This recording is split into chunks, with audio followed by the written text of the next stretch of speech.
and welcome to another episode of Technology Heroes Unplugged at Capital Club Dubai. With headlines in recent days focusing on the liability of trading platforms like Robinhood, and all of us watching very carefully at the increasing valuations of Bitcoin creeping past $1 trillion, banks have been busy working on how those digital channels can take on even more customers, which will require more and more personalized data insights. But there is an opportunity, and that is those 1.7 billion people globally who are not financially inclusive. And in these COVID times, those ripples are being felt to why identity matters even more. And therefore, we felt it'd be great to have a discussion tonight on how digital identity and financial inclusion remains a digital gambit for many.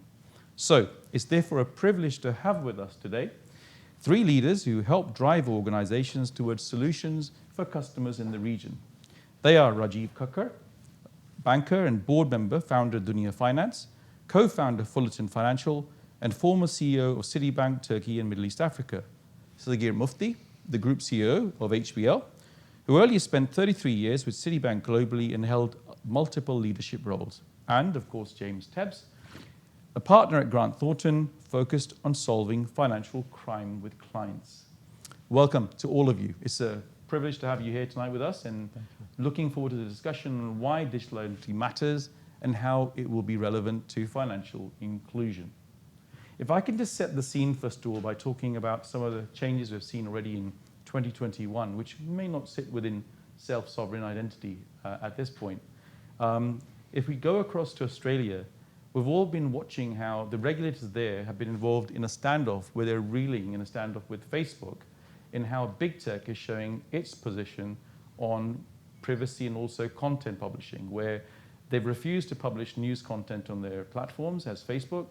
And the Australian government, led by Scott Morrison, the Prime Minister, has not responded to Facebook threats and has basically pursued a line to introduce a new conduct for how compensation will be rewarded to content publication. Meanwhile, protecting your data and identity continues to be a very topical discussion as the drumbeat gets louder for how it can be secure. And it's really relevant where if you look across at Singapore in the last few months or weeks actually, there's some new legislation that's come in that you may know already, which is how under COVID-19, tracing data can now be used by the police for some criminal investigation in Singapore. And there was a bit of uproar over this. And just to top it all off, last year at this time, the Kenyan authorities, and you probably know this quite well, were actually involved in how they wanted to roll out a data identity program called the Huduma Namba. I hope I pronounced that right. And it went to court because they wanted to collect different types of biometric data. And the court ruled that yes, you can go ahead as long as you regulate to protect the data, but you will not collect citizens' DNA, and you will not collect any location data of those citizens as you build a profile of digital identity. So digital identity remains relevant. However, financial inclusion, which is the other side of the coin, isn't necessarily always a developing country problem, something we discussed on briefly as well. It's very much present in the developed world as well. So if you look at the UK, which I'd like to call home, there's an estimated 13 million low-income families in the UK, of whom up to 20% are financially not inclusive, okay? In fact, recent stats will say that even 9 million people in the UK don't have access to mainstream credit. And then if you go to Chicago, which is a town you know quite well, okay? The Chicago Booth Business School commented last year in something quite interesting. They said, it's not as if people are unbanked because they have hundreds of thousands of dollars under mattresses. They lack the resources to have a bank account, a problem many of you have dealt with in your lives. So, Sagheer, the first question to yourself then, I'd like to open up the discussion with yourself. Welcome, first of all. In a country of over 200 million, you're the group CEO of the largest bank in Pakistan, HBL. With over 30 million customers globally, I hope I got the numbers right. You've seen online banking transactions go up by 76%, and online users go up by almost 51%. Okay? So it's all very, very positive for the last 12 months, despite all the hard work. So staying on the macro impact, Sagheer, on the relevance of digital identity and financial inclusion, what's been the business continuity experience and business volume that you've seen as well as HBL in Pakistan? Over to you. Naveed, thank you for having us, first of all. Honored to be here with this panel of some industry leaders and frankly, some friends. I've known Rajeev for a while, James for a while. It's a pleasure to be here having an exchange of views today. I think we need to step back and say, what are we talking about when we talk about digital identity? Remember, we live in a world where 4 billion people today have access to internet. That's 4 million access points. In that, it's who is the person, what is their online persona, and then, in addition to that, what do they access with that persona? That's what makes it interesting. So you're talking about a very large number of people now having ability to access various services from healthcare to financial services to social media through digital. And their access rights creates the trust in them to use digital. So what we're really talking about is how do we create trust in our customers to use digital? And let me now fast forward to the question you asked about COVID 2020. A year none of us want to look forward to. Everybody wants to forget about it. It's not a year I want to write about. But it was a very interesting exercise in management. Business continuity plans are made for very short term. And here you went into a business continuity plan, which is still continuing today.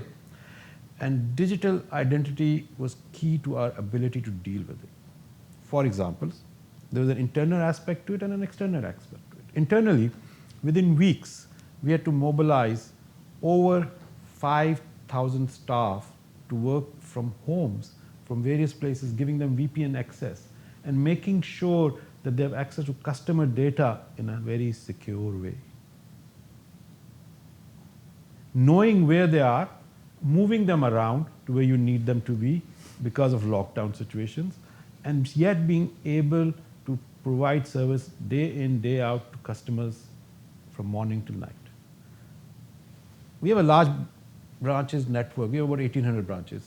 And in COVID, we still operated 1,000 of them. So we went to 50% roughly. But with 50% branches, each branch having staff of 10, you're talking about giving access to 10,000 people every day. And we were moving them around like chess pieces. Where's the business coming? Where is COVID concentration high? How do we get our staff there?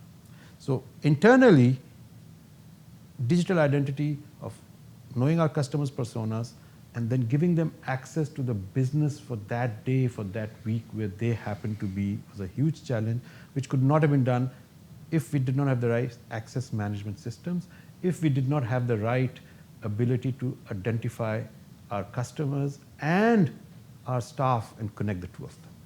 Externally, you mentioned some of the numbers. I hate to break it to you, but you haven't been doing your reading. You're a quarter behind.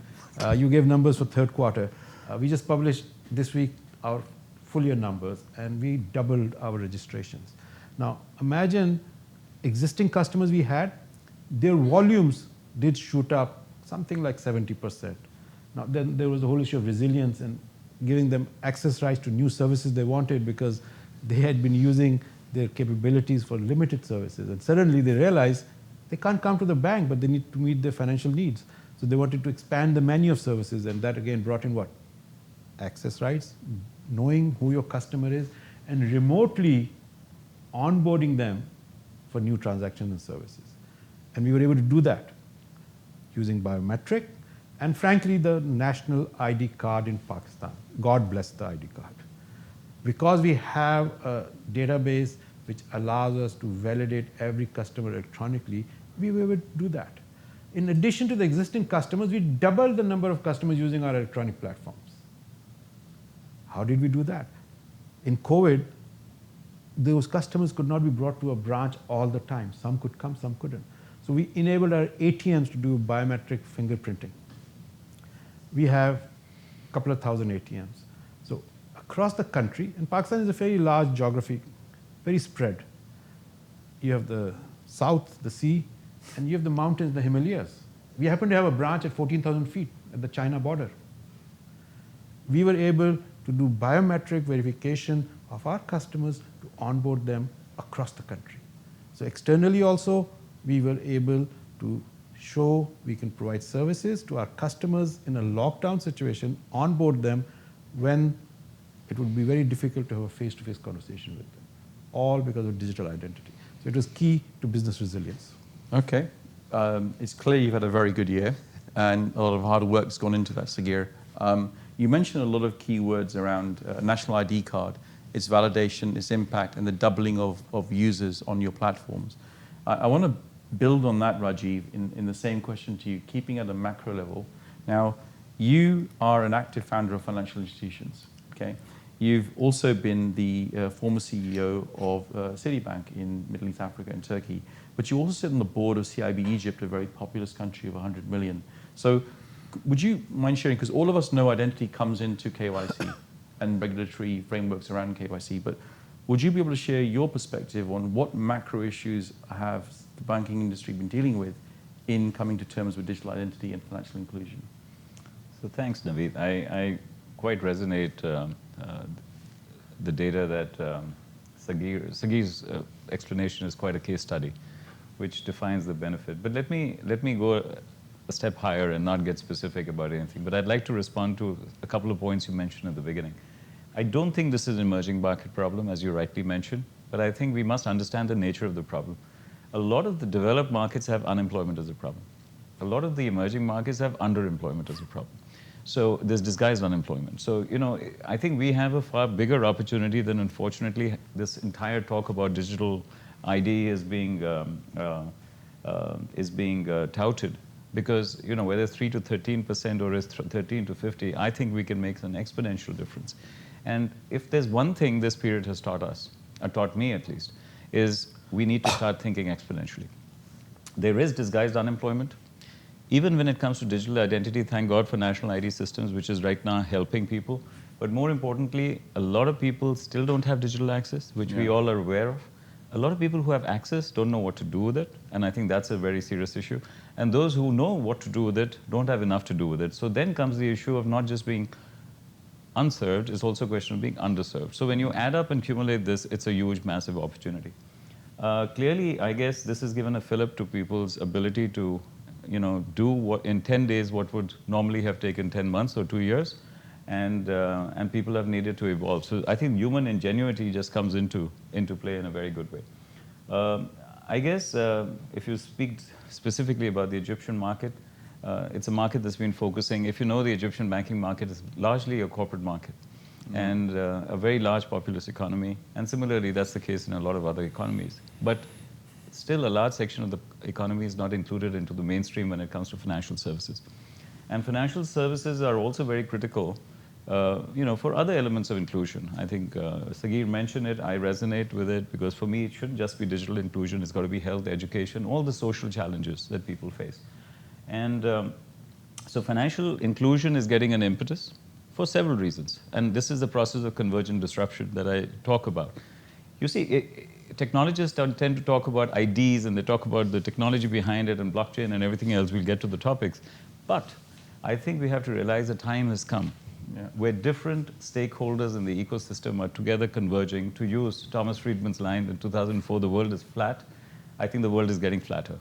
And it's only getting flatter because more and more governments, regulators, players, and everyone's realizing that the importance of getting people connected and creating an ecosystem which is interoperable, which can be trusted, which is verified, which comes with customer consent, is critical. So I think banks and boards are very heavily thinking about it. Work from home or flexi work is a concept that I think will always stay. But that's one end of it. We also equally have to make it very stakeholder-centric. I'm a big believer in segment-based businesses.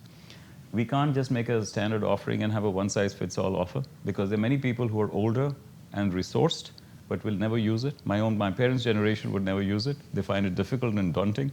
There are people who are natives, people who are alien, and there are people who just won't do it. Okay. So all I'm trying to say is I would rather focus also on the intangibles. We can talk about the technology. So in places like Egypt, etc., we are focusing very heavily because of regulation, which is insisting that you start getting these people in. And this is true for every emerging market. This is true for all markets. Markets are no longer, or institutions or the financial system is no longer just impacted by economic and financial matters. It's now more and more impacted by political and social matters. And what we are talking about, inclusion, is actually being driven from the bottom and the top. So there's a demand in and there's a pull and a push approach. And fortunately, today technology exists, and governments have moved fast in being able to create IDs of that nature, whether it's sovereign or whether it's federated. But I guess what's really important is that there's been a growing realization that there is a need to create that persona, to use Sagheer's word, but more importantly, leverage it through the use of technology and to be able to empower it in a manner such that people can get everything that goes with the use of technology. So eKYC is, of course, the basic thing that Egypt is now moving forward, which countries like India have done very effectively. Payment systems are coming up where they've done things very effectively. But somebody's got to knit these things together. Otherwise, these become institution-specific initiatives, and each is trying to do it in terms of one-upmanship versus other. So my answer to that is, I think the focus is very strong from institutions, from boards, from regulators, from the customers themselves. There have been similar spurts of digitization. I personally don't like the word digitization because we get obsessed with technology when we talk about it. This is more about straight-through access, ease of access, making sure that you can get rid of intermediaries. And I think we need to, at some stage, the world is going to be fighting a war between incumbents and insurgents, where the banks are the incumbents, customers are holding the power on data, regulators want people to control it. And so the issues are far, far bigger than just the technology. So far, I think we are at a very early stage of evolution. This is a long journey. And right now, we're talking about enablement, then adoption, then cross-sell, then use, interoperability, and I think regulation. So I've heard ID cards on both sides. Interoperability you've mentioned as well. Sagheer obviously was at pain to mention the doubling of numbers. James, we're not going to come to you with doubling of numbers. But given your focus on financial crime, you've been involved in many stress testing on different channels over the years, if not more recently. And one of the things that I'm conscious Sagheer and Rajeev have been involved in some days is how even KYC as a process has been relaxed in some geographies in recent times as well. So coming to you, how do you see the relevance of business continuity and trust in the financial community where digital identity is concerned? Thanks, Naveed, and I'll echo the comments of the other panelists. Thanks for having me along. I think there's a risk in some of my answers, particularly here, that I seem like a bit of a naysayer, and that compliance can become a little bit of a negative connotation. So I will put across my views from a financial crime perspective, but I want those to be seen in the context of growth opportunity rather than a hindrance. And in a nutshell, that might be the issue here around financial crime compliance, is that the conflict potentially between enabling financial inclusion and enabling greater access for people who have very limited opportunity to create their own digital identity, and a traditional KYC model which doesn't like that scenario. And that's the basic problem we're dealing with here. And I think that's been recognized in a financial crime compliance context for some time. The FATF, for example, Financial Action Task Force, I'm sure I'll come back to at some point, issued papers on this a decade ago talking about financial inclusion. You also referenced, Naveed, rightly, the fact that there have been some relaxing of KYC controls recently, and I think it's worth noting those are designed to cope with the COVID pandemic situation, and they're not a general relaxing of regulation, and I think that's right. That's not to say that regulation doesn't need to change. I think it does. So what have we seen over the last 12 months or more of the pandemic? In many ways, a lot of the things that I have seen have been, from a threat perspective, have been old tricks with new toys, right, for want of the risk of coining a phrase. So, what technology has enabled people to do and what the pandemic has enabled people to do, if they're so minded, is to try and take advantage of others in different ways. So in the UAE, for example, there's been a lot of scams around things like employment schemes and so on, where people were defrauded through malicious or fake websites. There's been lots of phishing activities, and there's all sorts of statistics that will tell you how much that's gone up. They're all guesses, but it's manyfold. The reason why I mention that, again, at the risk of sounding overly negative, is what difference would digital identity make in that context, and what difference has it started to make? Well, ultimately, a lot of those types of situations are born out of an inability for one side to validate who the other party is. And that's the basics of digital identity. It's a trust concept which would enable either party to understand and validate and have some assurance over who they're dealing with. And if I relate that back to really basic fraud schemes, and And some of these seem basic, but there is quite a level of organisation behind them. I gave the example of employment scams. I was talking publicly about this almost exactly a year ago because there was a big organised activity in the UAE around this, where people were entering the pandemic, they were concerned about their employment, they were losing their jobs, they weren't sure what the future was, and along came a bunch of people who offered opportunity to change career for a small fee. And the money disappeared, and significant amounts of money were taken out. Fundamentally, all they were doing was impersonating somebody else, creating fictitious websites either for companies or for recruitment agencies.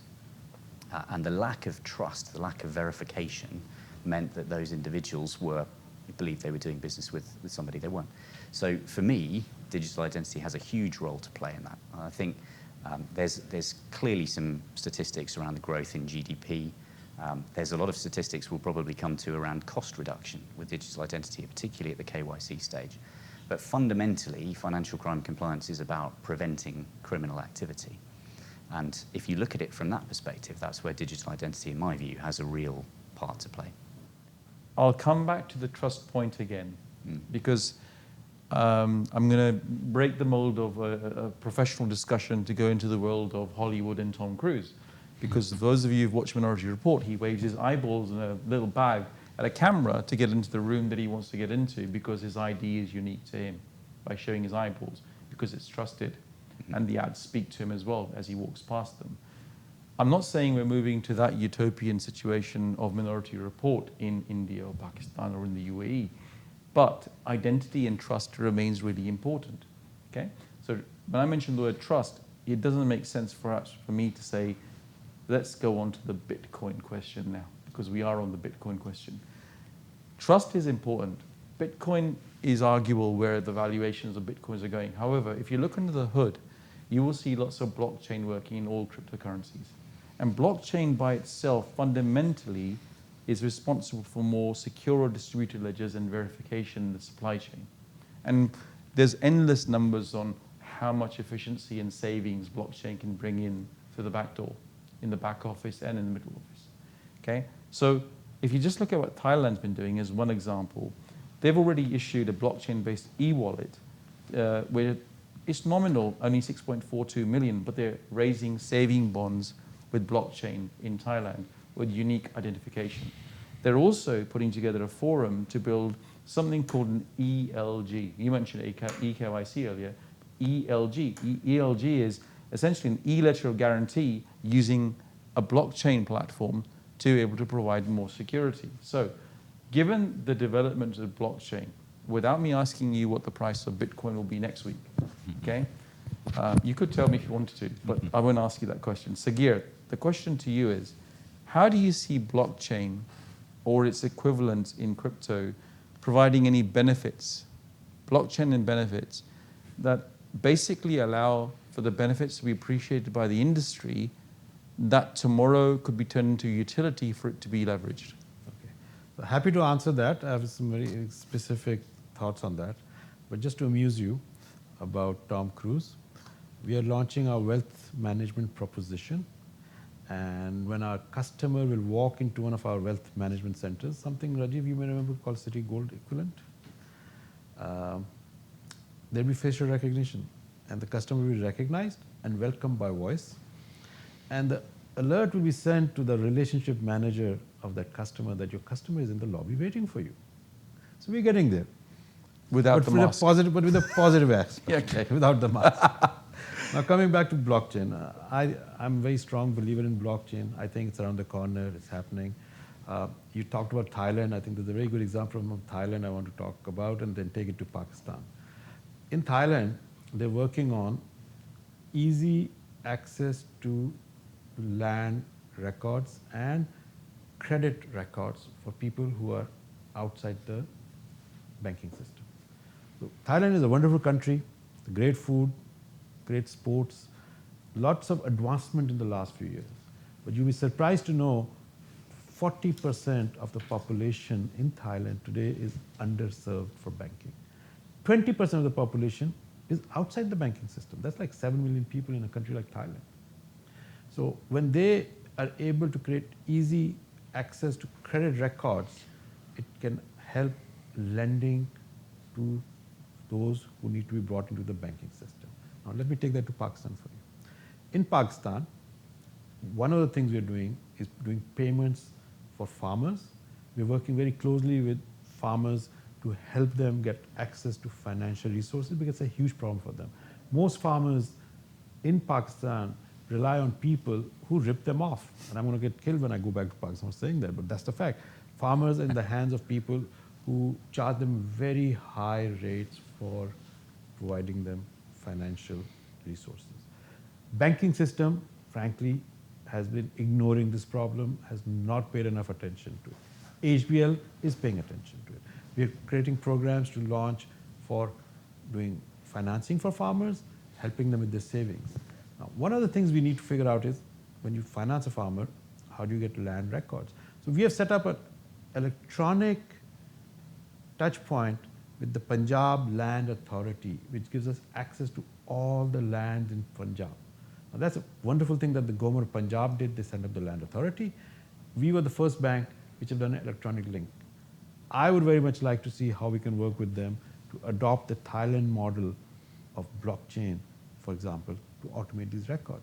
Amazing, lot of productivity will come through.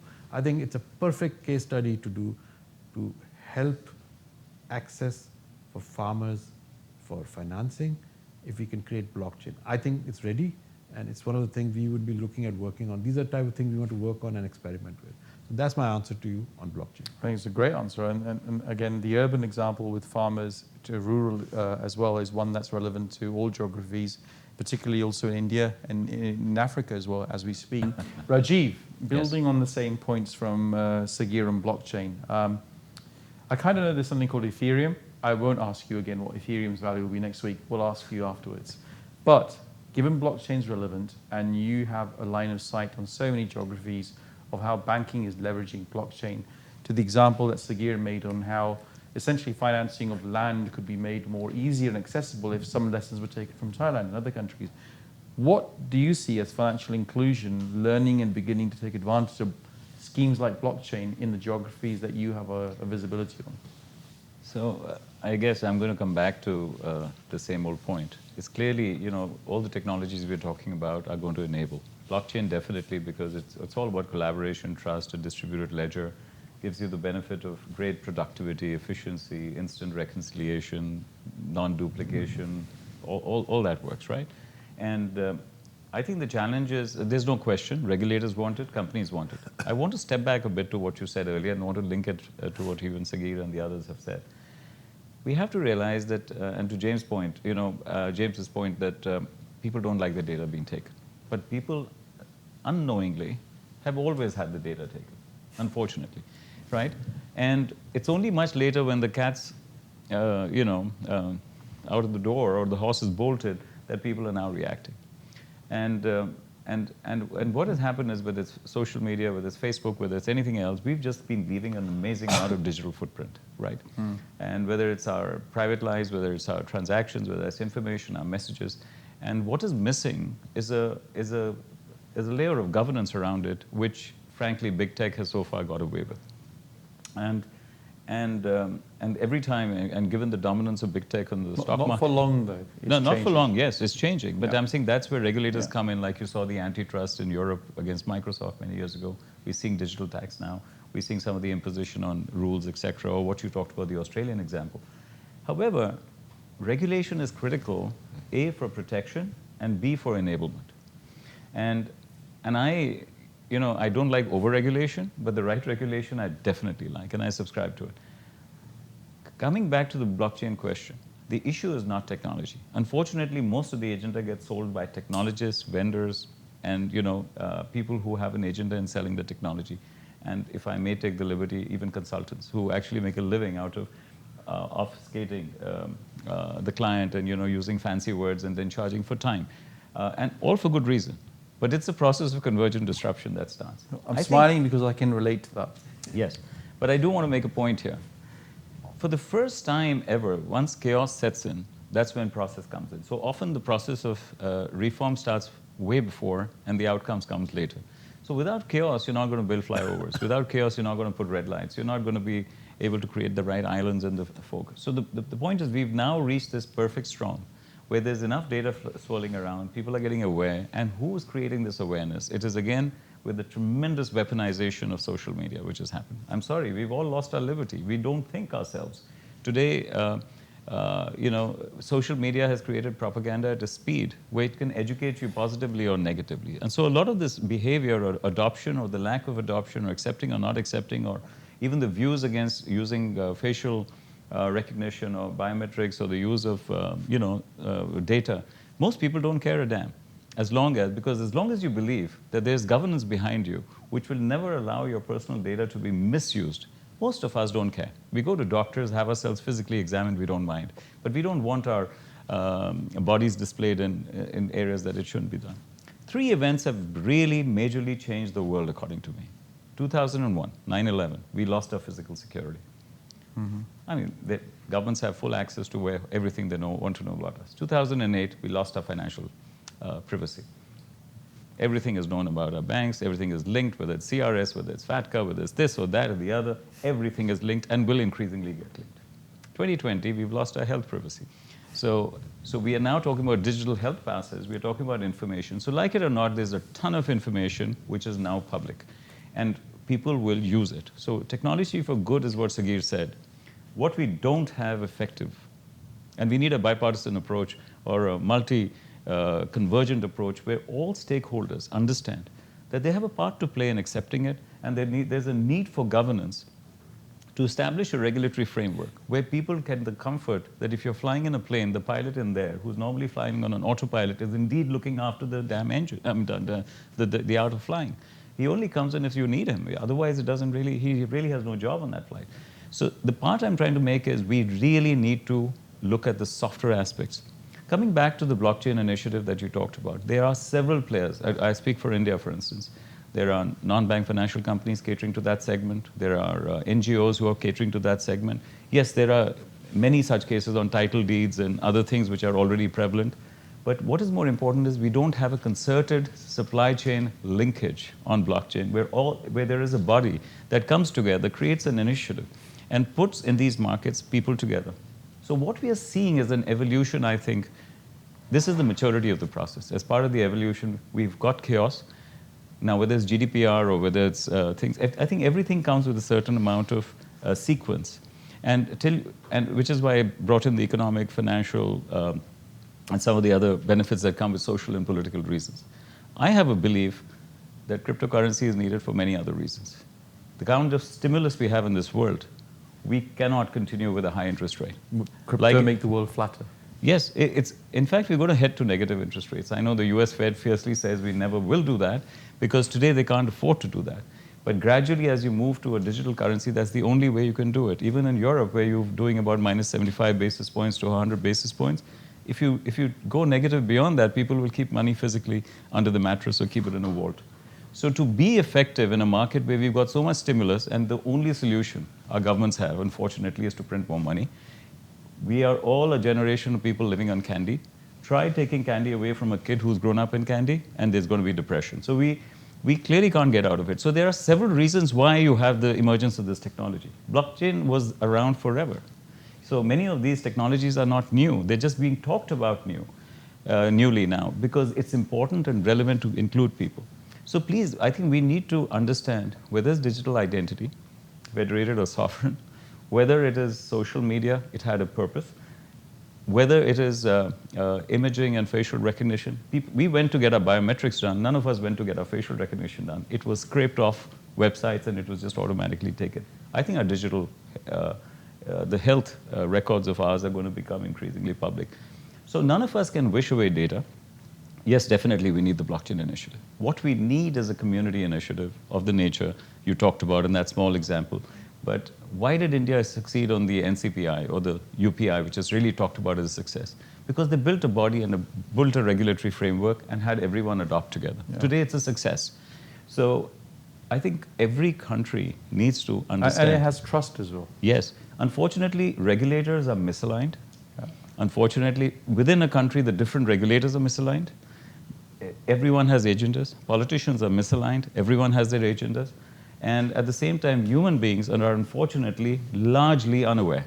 They are all, today 99% of the people, common people like us, are educated by WhatsApp. And most of us end up being targets of this weaponized social media. So we believe what we are told, and we often herd together with people we like, and we herd together with people who have similar views. So we don't have a forum where somebody needs to take, a more balanced view. So I think we need a regulatory framework. Mm-hmm. We need somebody to set up a multi-party, multi-stakeholder ecosystem where people can plug in. And eventually, blockchain is the solution because it becomes a distributed ledger, because the fact that it creates the efficiencies that Sagheer talked about, the costs are very high, the reconciliations are automatic, the cost of servicing low-end clients is extremely high. The opportunity is extremely high, the cost is low. But if you look at Poland, Switzerland, even Chile, they're beginning to use blockchain as a platform, not just for driving verification at a government level, but actually for trading in the capital markets with new platforms. Blockchain is being used to drive more trading volume for the markets as well. So blockchain isn't going to go away. But I liked what you said about, it's a topic for another day, the avalanche of big tech coming in around how freedom of information is perhaps being taken a step further away than we had imagined. And there's some who would say in the media, it's not my quote, they say freedom of speech does not mean freedom of reach. Okay? And we're trying to get to, in this discussion, freedom of financial inclusion. In fact, when we spoke earlier, you said, how do we get to a point where it's inclusion, period, not just financial inclusion? Okay? So, James, you get the easy one now, after a question on blockchain with Sagheer and Rajeev. It's actually pretty simple. When you look at your world today in financial crime, professionally, how do you see blockchain coming? Are there any examples you could share with blockchain specifically on how digital identity is beginning to be managed better in forensic crime? Yeah, and I agree, first of all, with a lot of the points that have been made. We'll perhaps come back to the point around regulation, which I agree with. Cryptocurrency is a good place to start in terms of that specific question, right? So there is, in some parts, a sort of misunderstanding, lack of understanding around what cryptocurrency is. For example, if I come to the financial crime question, how that could be abused, right, for the sake of value transfer from one place to another outside of the supposedly legitimate or traditional financial system. So blockchain sometimes gets lumped in my view, with that type of situation, right? So we can come up with examples of, of various. Silk Road is an example, for, if you like, of where a significant amount of criminal activity might have been undertaken and blockchain was potentially used. That doesn't mean that blockchain is the problem. It doesn't mean that the technology is flawed, and it doesn't mean at all, actually, that by entering data into the blockchain as a general sense, you are exposing yourself to a level of risk. In fact, quite the opposite. I think, in my view, blockchain has a fundamental role to play in improving the trust that we've talked about several times already. Conversely, if I take one example, so that the ability to create and validate and verify simple documentation, and to ensure that the blockchain is fundamental in keeping that secure. So traditional sort of analog world, we're printing out documents or copies of passports, and we're asking senior people to notarize documents and so on and so forth. That's the world that we've been in from a financial crime compliance perspective. Blockchain has the capability to change that, and to mean that documents, are stored in such a way or used in such a way that the verification is inherent. I would look at that then from the perspective of growth, the resources that could be released from their current roles, as Rajeev pointed out, sort of back office roles in terms of processing and so on and so forth. And you asked me about statistics before, and I've taken it personally, so I can give you lots of statistics, right? Even if I've made some of them up, but you won't know. It's okay if you make them up. So fair enough. We prefer you make lies, damn lies, and statistics. Right? So McKinsey came out with a study, and they said that the cost of onboarding could be reduced by up to 90% if we were using things like blockchain and digital identity, because the simple act of human processing and all of the risk and concern that goes with it could be eliminated, so that trust becomes inherent. Conversely, I'll give you another statistic, right? So there is an estimate, 0.5% of GDP in the Eurozone is spent on issuing and managing cash. Mm-hmm. So removing cash from the equation, albeit that may be some way off, but that seems to be a little bit the direction of travel. Not only does that save a huge amount of cost, but actually it removes a significant financial crime risk. So, cash is not traceable, unless you have very, very sophisticated technologies to be able to see who's handled it and what's on it. But by comparison to cryptocurrency or to a blockchain-based system, there's a completely different risk profile to that type of activity. Now, that does mean that we don't need to sort of ship submarines full of cash from Mexico to North America anymore, because the money laundering process doesn't necessarily involve hard currency. But that is a different risk, and that's, to my mind, not associated with the inherent qualities of blockchain. It's a different point. Okay, well, keep that thought there, James, because it will probably lead you on to digital currencies next, which is the next question on identity. Many of us have seen how our digital identity is going to become even more relevant to how our to-be vaccination passports may be looked at in different economies.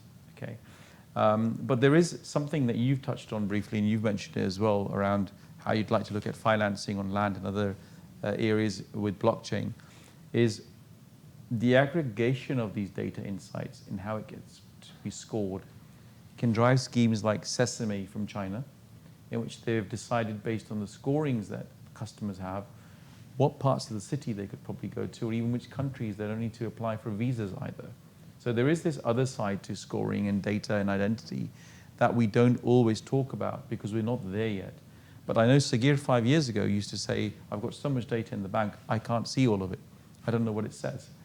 But there's this need, that, to your point, of how we are mindful of how we're going to take that data, not just because we want to turn this into a data conversation, because data and trust and identity all come together. If you look at what the Kenyans did, and you know this very well, they didn't allow for DNA and location services to be held against your digital identity profile.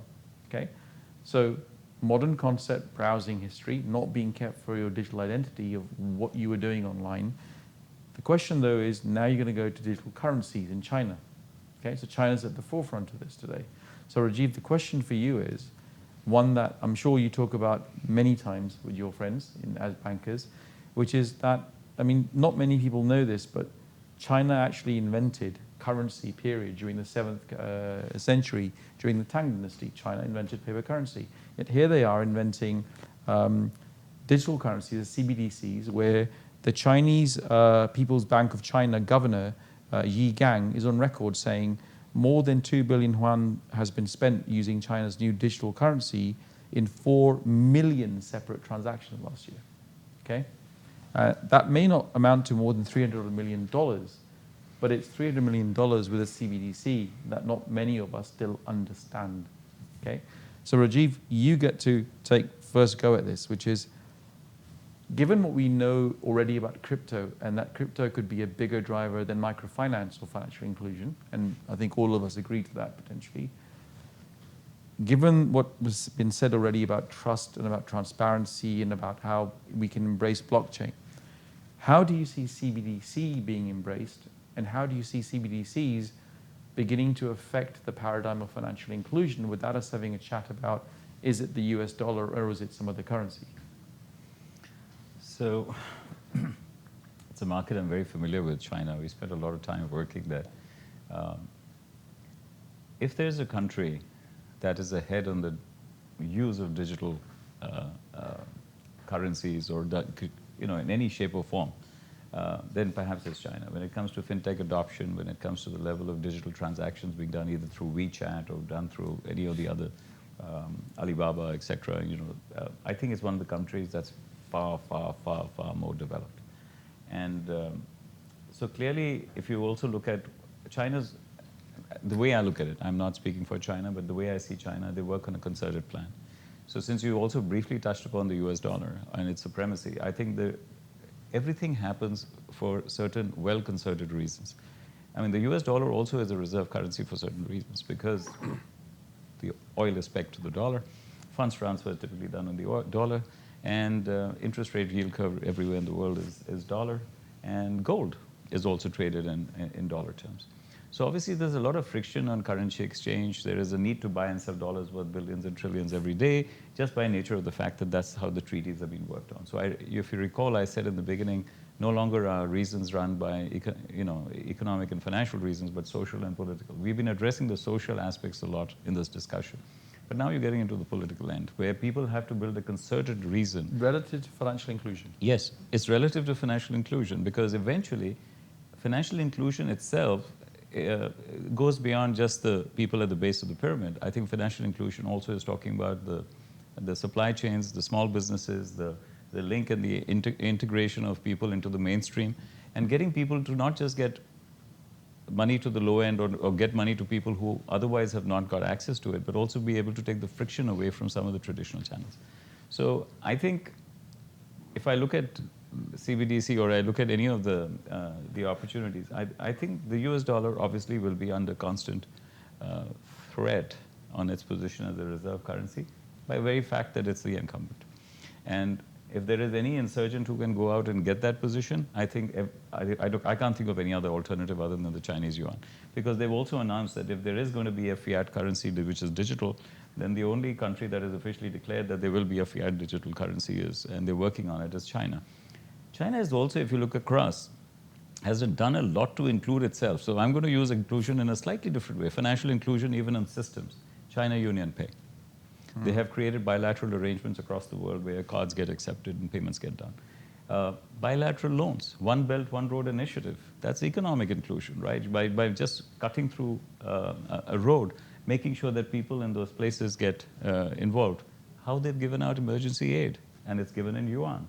How swaps have been created, bilateral swaps have been created between countries. That's also in yuan to whatever. So you're seeing, and of course now stock exchanges and capital markets, as you're seeing, a lot of companies start listing in dual exchanges. And if there are two parts of capital market sources which are very large in this market, it's China and it's the US. So the New York and China will remain the money centers.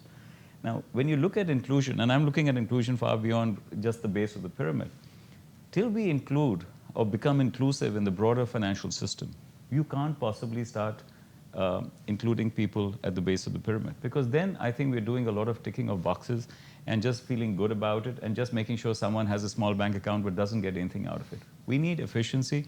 I think it's good to have another counteracting force.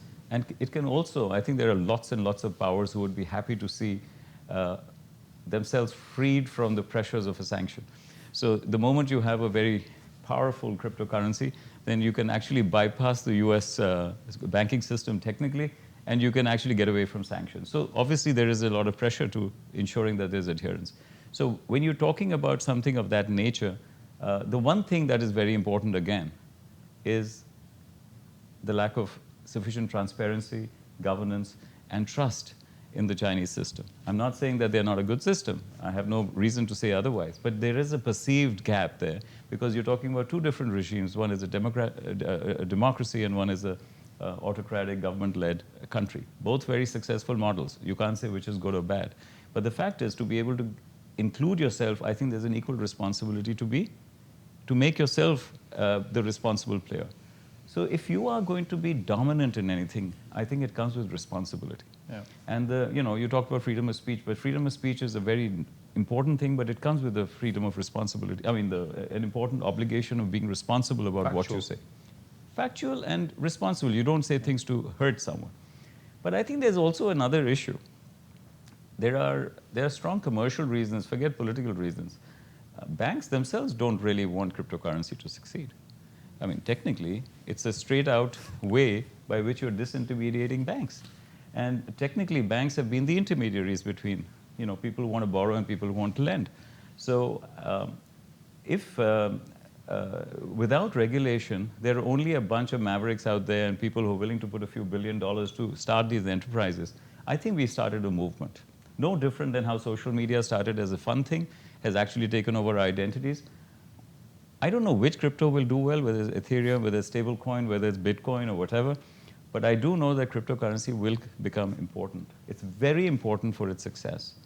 that regulation comes in. Because the moment regulation comes in, the amount of investor money that will come into the development of the ecosystem will be so rapid and fast that the adoption will happen. Coming to you for a similar question, not on Sino-Pakistani relationships, but on the fact that it's well documented that $6.7 billion US was invested by China in different projects across Pakistan. Yep. Okay, and I would love to talk more about the agility of the consultants that turn up from China at your doorstep and the ideas they have of connecting APIs and helping the pipes show what works and what doesn't work. But global trade is still important for Pakistan. Global trade volumes have been erratic in the last 12 months in many different ways. And given some difficult IMF discussions that may be ahead, when you look at HBL involved in the fray, not just with the ripples of what the investment is doing in a country with over 200 million people, but how do you see financial inclusion and digital currencies playing out in Pakistan? That's a tough one, because linking it directly to financial inclusion is hard, but I'll take a go at it. Sure. But for full disclosure, HBL is very clear in its view. Pakistan is our home country. China is our second home country. Yeah. And we back that up that we've had an operation in Urumqi for many years. And next month, we're going to be launching our operation in Beijing. We are the only South Asian bank which has full license to do operations, local currency and foreign currency in China. Next month you're launching a new operation there. Sorry? You're launching a new operation there. Well, yeah, we've been given a license for opening an office, a full office in Beijing. So we are very much keen on the relationship with China for our organization. And what you've said about the country, yes, the country has a relationship also. How does it affect financial inclusion? So let me talk about two things. Trade, but in Pakistan case also remittances. The reason is that both of them are pretty much having the same weight in our foreign currency flows. And we see both of them growing. The investments which have been made in Pakistan on projects, whether they're China-led or Pakistan-led with the support of China, has led to greater employment. It has led to capacity building in the country, power capacity. Because you can't run industry without power, or you can't run industry without the right price point of power. It has led to a lot of companies setting up new projects, be it in textiles, be it in, we are big in healthcare, believe it or not. We export a lot of surgical instruments. We export a lot of leather. I'm happy to tell you that we make all the footballs for all the major games in the world. So diverse industries, right? Now these industries are benefiting from some of these investments, but then there's a supply chain event. If there's a road construction, labor gets benefited. The person making brick gets benefited. The cement plants gets benefited. So there is definitely throughout the economy a positive impact which will lead to improvement in financial inclusion, which will lead to people getting job opportunity. Rajeev rightly pointed out earlier on, in some our part of the world, underemployment and unemployment both are a challenge. And some of those issues start getting tackled when you have growth rates of higher amounts. So in our case, our exports this year are expected to go up 10 to 15%. Our remittances are expected to go up 10 to 20%. So you're talking about both of them starting to be, for example, our remittances were about $23 billion or $24 billion. We're looking at $27 to $28 billion of remittances. Now, those things help. The money for remittances goes where? Directly into the rural areas. A lot of it goes across the country to the small towns and the medium towns.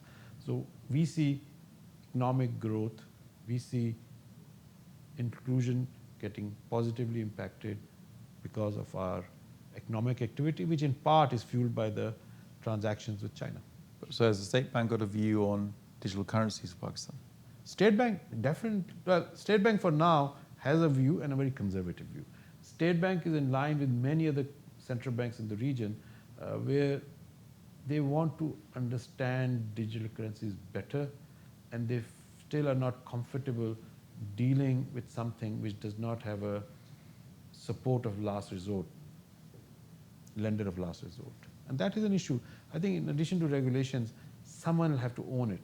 Someone will have to say, I'm behind. Elon Works did it in the corporate sector, so to speak, by doing that one big transaction. Yeah. I think for digital currencies, there needs to be not just regulation, but some entity which says, I'm willing to back this all the way. So State Bank is still watching. State Bank has a conservative view on digital currencies for now. Okay, so I've heard CBDCs are here to stay. I've heard they do help drive financial inclusion, but there's a lot of work and regulation needed, and a lot of work still needed on tempering some of the political dialogue around this as well. But identity is very much a beneficiary, would you agree, of CBDCs? Yes. Okay, identity is a beneficiary. It drives from the 1.7 billion more financial inclusion. James, I'm again not trying to rush you here, but we are short on time now at the end. Coming to you with the last question, again, building on what Rajeev and Sagheer both said, there's an element, again, going back to the same old chestnut with you, on financial inclusion and forensic crime, which is around how do you restore trust and confidence to drive more financial inclusion again? So when you look at digital currencies and what the Republic of China has clearly done very successfully in beginning to prove that you can submit remittances and payments in digital currencies and it's acknowledged and recognized, how do you see any adoption opportunities for reducing financial crime with CBDCs? I think CBDCs, as opposed to non-CBDCs, you do have some sort of trust-based advantages, right? There is more incentive, obviously, for a central bank to invest in greater infrastructure and control and regulation that goes with the currency than perhaps there is for other types of digital currency. So it would seem to me that a central bank-led currency has that advantage at least. There's probably an argument around whether the emergence of CBDCs is as a result of threats to domestic currencies rather than joining a market or a future direction. But I think from a financial crime perspective, it's probably amongst the same things we talked about before. Inherently, people will probably, absent a lot of information to the contrary, have a greater confidence in a CBDC than they will in something which doesn't have a sort of a local home, if you like, or an issuing regulator.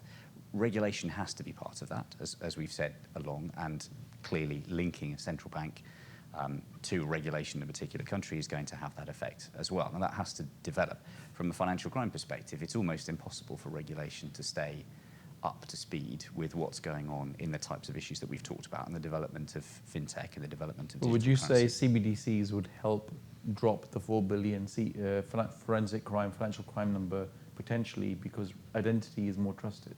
Well, I've got to catch up with you afterwards on the 4 billion. I think the number is miles higher than that in terms of financial I was crime. hoping you'd make up a number and tell me a number then. 24.763% of statistics are made up. So, but I would go to the 5% of GDP because I think whether that's right or wrong, that's indicative of the size of the problem of things like money laundering. And that's what we're talking about with financial crime. Money laundering is the proceeds of crime. So by definition, something's had to have happened before that. Do I think CBDCs will bring an extra level of confidence? Yes. Do I think that means that financial crime will inherently drop? No. I think so criminal activity is not a technology thing. It is a human issue. And as a colleague of mine used to say repeatedly, there's never been an outbreak of honesty, right? So people will find a way. It'd be nice though if it happens. It would. And again, I don't mean this to sound negative. It isn't negative. This is the challenge. This is the fun, if you like, of trying to keep up with what people are doing. This is why data analysis and sharing of data and observing, using a digital currency to map trends and patterns and see what's happening. Where is the currency moving from? Where's it going to? Who's involved? Who's not? That type of data analysis is where you get into the nuts and bolts of financial crime prevention. And that is not currently done well enough for all the reasons we've talked about because it's quite silent. So I do think it will bring new opportunities. I think it will bring a level of confidence, but I don't think fundamentally it will change human nature, which is unfortunately looking for those types of opportunities.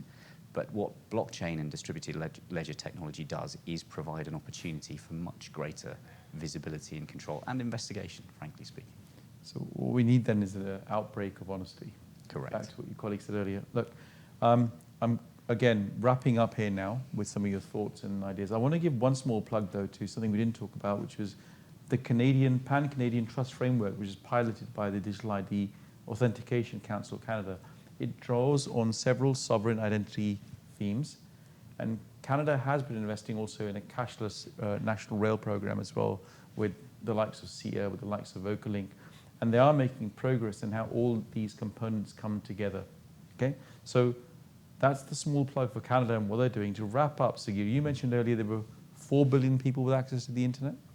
Yep, that's the number I heard. Right, that's the number you have. So I kind of had something very similar, but what I did have was that the market capitalization of banking last year crossed something like 6 trillion. Would you agree? Perhaps. Sounds about right. So It was a bad year. bad year. Okay. Well, given that those numbers are only going north at this point in time, and given that, Rajeev, you mentioned we need to be mindful of how it could go the other way as well if we're not careful. Okay. It's clear that we're living in interesting times with CBDCs, with a lot of the work that you mentioned that's happening with blockchain already, what we could learn from the likes of Thailand and other geographies. And it's clear that federated identity, sovereign identity, is going to continue being relevant to our national agendas, draw up the concept of identity for us. And the fact that Kenya went ahead and said you can't collect certain types of data to create that identity profile means that some of the concerns you raise are very much in the minds of those who practice jurisprudence in some jurisdictions. Okay, so I want to get to a quote. Given we've all been very flowery with our compliments on China's progress at different times, I found a quote from a Chinese author whose name, I hope I don't mispronounce this, Liu Qichin. And he basically wrote a book a few years ago called The Three-Body Problem. And he recently wrote another book called The Dark Forest. Now, they're very successful books around science fiction in China. And as a popular science fiction author, he said in a quote in The Dark Forest, "The ultimate crisis that Earth is now facing means that open technology is the unavoidable responsibility that advanced countries have to all humanity." Okay, I quite like that one. Okay, made me think about what did he mean by humanity in that. But it's quite clear that people are very much on the same page as some of the ideas and notions you've shared as well of how technology cannot be seen as only possible for great and positive objectives. It has to be regulated. So, given that we're definitely out of time by a substantial margin, okay, I'd just like to say thank you very much, Sagheer, Rajeev, and James, for your time, for being present today, for sharing your insights and your time as well with us today. We'll talk afterwards about what's the price of Bitcoin by next week. But can I also thank Capital Club Dubai for hosting us today and allowing us to have the discussion here with all of you present. And to all of you for listening and following us, thank you very much. And till next time, goodbye.